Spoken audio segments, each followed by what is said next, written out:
Assalamualaikum warahmatullahi wabarakatuh. Salam sejahtera dan salam Malaysia Madani. Saya Puan Hasni binti Abdul Jalil bersama rakan penulisan saya Encik Muhammad Hamdan bin Abdul Razak daripada Jabatan Kejuruteraan Mekanikal Politeknik Port Dickson akan membentangkan kebolehpasaran graduan program DTP, iaitu Diploma Kejuruteraan Mekanikal Pembuatan Politeknik Port Dickson dalam memenuhi keperluan industri TVET. Abstrak. Malaysia telah melancarkan Pelan Penjenamaan TVET Nasional pada tahun 2022 demi memperkasakan kembali industri berdasarkan Revolusi Industri 4.0. Isu penjenjaran telah timbul bagi menjumutkan sesetengah program dengan memastikan kurikulum berkenaan adakah masih relevan ataupun tidak dalam memenuhi pasaran kerjaya terutamanya dalam bidang TVET.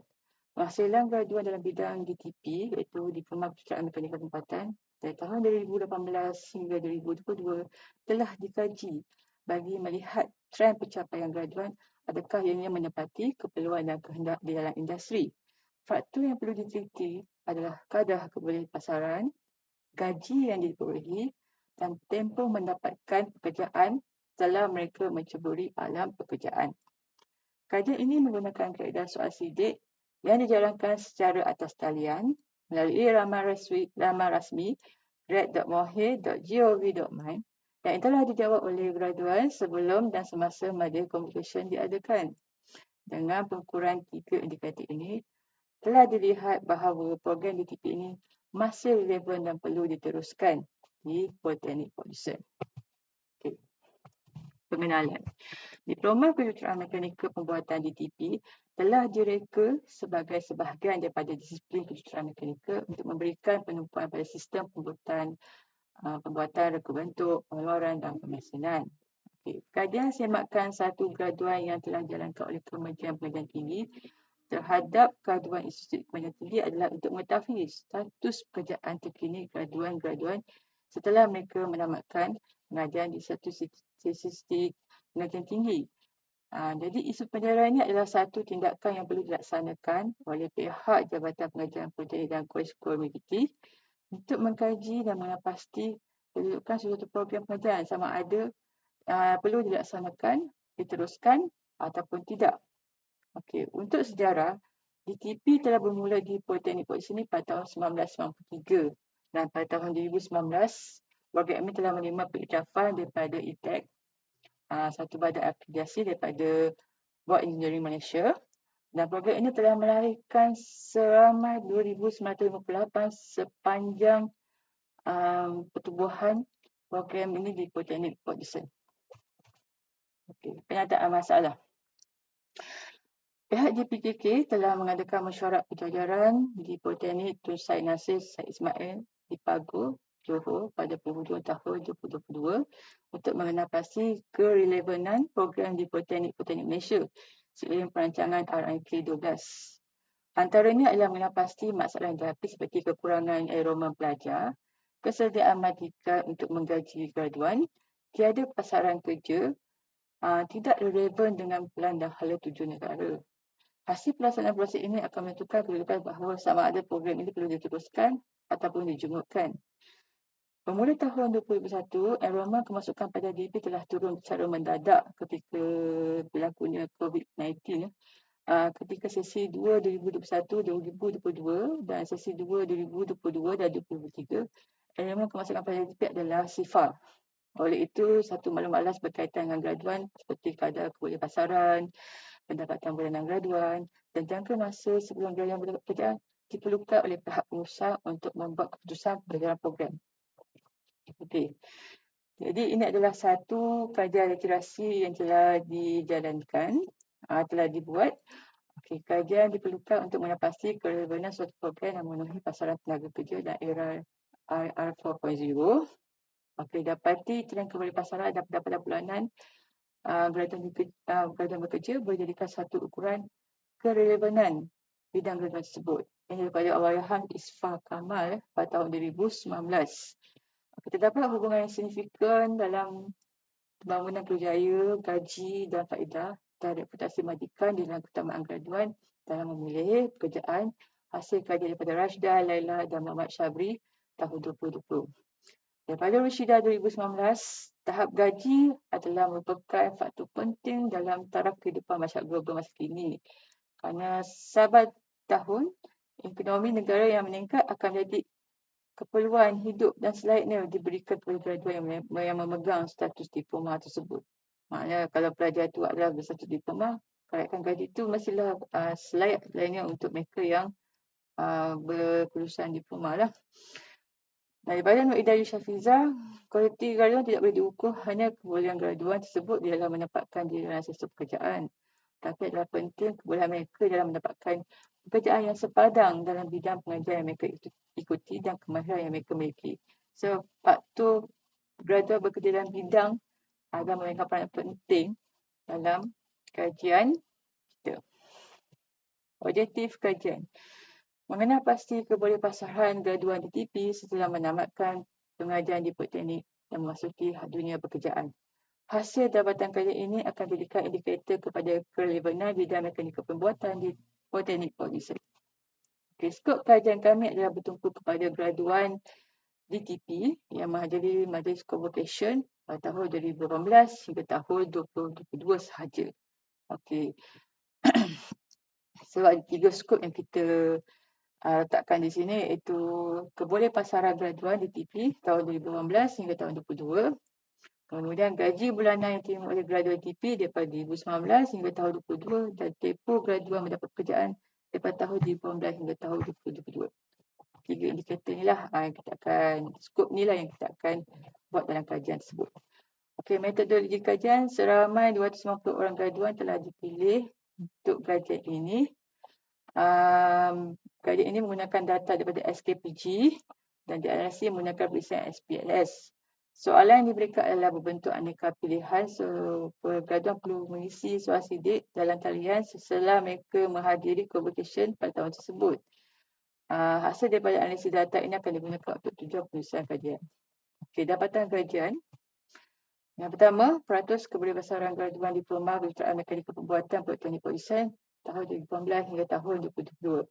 Daripada graf yang kita boleh itu dapati pada tahun 2019 dan 2019 pencapaian adalah 100%.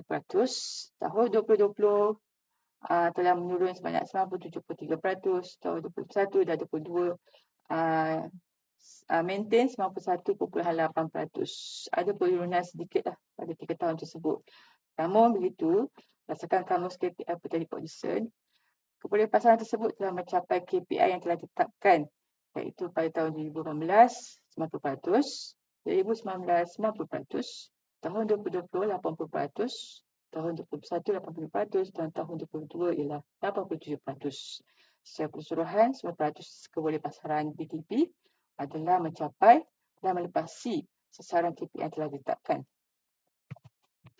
Yang kedua kita lihat dapatan daripada pendapatan bulanan. Daripada tahun 2019 hingga 2018, 2019 ada, tapi dia punya indikator dia adalah berbeza sedikit sebab dia mengira daripada 500 ke 500,000. Dia kira julat dia adalah 1,000. Untuk yang start bermula pada tahun 2019, dia kira melalui 500 ke atas. 1,000, 1,500, 2,000, 1,500.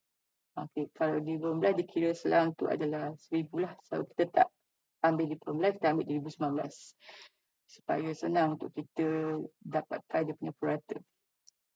Analisis data kajian menunjukkan peratus pendapatan tertinggi graduan DTP pada skala lebih daripada RM1,501 dari tahun 2019 hingga tahun 2022.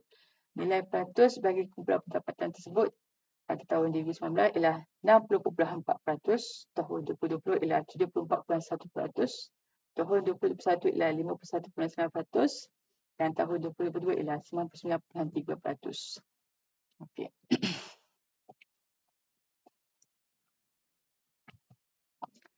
Tempoh untuk mendapatkan pekerjaan.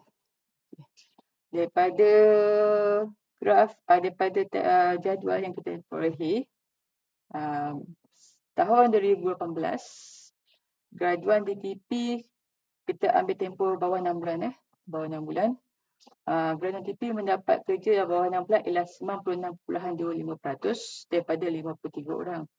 Pada tahun 2019, graduan telah mempunyai kerja bawah 6 bulan ialah 90.7% daripada 43 orang. Pada tahun 2020 pula, sebanyak 90.6% daripada 53 orang. Dan tahun 2021 pula sebanyak 95.7% daripada 46 orang. Dan tahun yang lepas, tahun yang 2022, sebanyak 96% daripada 25 orang. Ini menunjukkan lebih 90% graduan DTP memperolehi pekerjaan dalam tempoh bawah 6 bulan. Okay. Kita pergi kepada perbincangan, kesimpulan dan cadangan. Okay. Indikator kebolehan graduan ini sangat jelas menunjukkan kerelevanan diploma kejuruteraan mekanikal pembuatan. Yang pertama, ia menunjukkan graduan DTP kita telah melepasi tahap KPI yang ditetapkan oleh Kamus KPI Politeknik Produsen ataupun Satu Malaysia, Politeknik Satu Malaysia daripada tahun 2018 hingga tahun 2022. Walaupun terdapat sedikit penurunan keboleh pasaran tersebut pada tahun 2022 adalah disebabkan oleh pandemik COVID-19, namun begitu sasarannya melepasi tahap KPI yang telah ditetapkan. Okey. Kemudian kita lihat kepada gaji yang diterima oleh graduan DTP adalah setimbal dengan kelulusan dan kelayakan mereka, iaitu gaji melebihi daripada RM1,500. Okey, purata gaji permulaan bagi graduan TVET yang telah ditetapkan adalah RM2,500 hingga RM2,500. Manakala gaji permulaan bagi graduan universiti pula adalah RM2,500 hingga RM3,500. Indikator ini telah jelas menunjukkan bahawa gaji yang diterima oleh graduan DTP Politeknik Produsen telah setimpal dengan kelayakan, walaupun ini adalah kali pertama mereka bekerja ataupun memulakan alam pekerjaan. Okey, kemudian kita terus kepada indikator ketiga, iaitu jumlah graduan DTP mempunyai pekerjaan adalah di bawah 6 bulan adalah melebihi 90% bagi setiap tahun daripada 2018 hingga tahun 2022. Okey, ini menunjukkan graduan DTP sentiasa mendapat tempat dalam pasaran kerja dalam jangka waktu yang singkat. Walaupun ketika itu pandemik COVID-19 telah melanda negara tahun 2020 hingga tahun 2022, peluang pekerjaan graduan DTP langsung tidak terjejas, malah sangat diperlukan ketika itu dalam bidang pembuatan. Okey, cadangan. Okey. Pihak pengurusan disarankan untuk memperkasakan lagi proses penambahbaikan CQI dari segi pengambilan pelajar, periklanan ataupun jayawara ataupun pemasaran pengetahuan tentang program ini. Kemudian penambahbaikan kurikulum, menambah baik lagi dari segi specialization, kemudian daripada segi disiplin supaya lebihkan lagi kepada praktikal, dan juga menambahbaikan kepada fasiliti di mana ada setengah mesin ataupun peralatan yang lebih berteknologi tinggi perlu ditambah baik ataupun diberikan kepada institut supaya dapat menarik lagi pelajar untuk memasuki program ini. Okay. Yang kedua, perhebatkan lagi penyebaran maklumat dan perkongsian prospek pekerjaan dalam bidang kejuruteraan pembuatan. Contohnya kita membuat satu jayawara ataupun membuat satu video pemasaran berkaitan dengan program, ataupun kita boleh memanggil influencer yang terkenal dalam bidang pembuatan untuk memberi talk ataupun memberi promosi tentang program ini.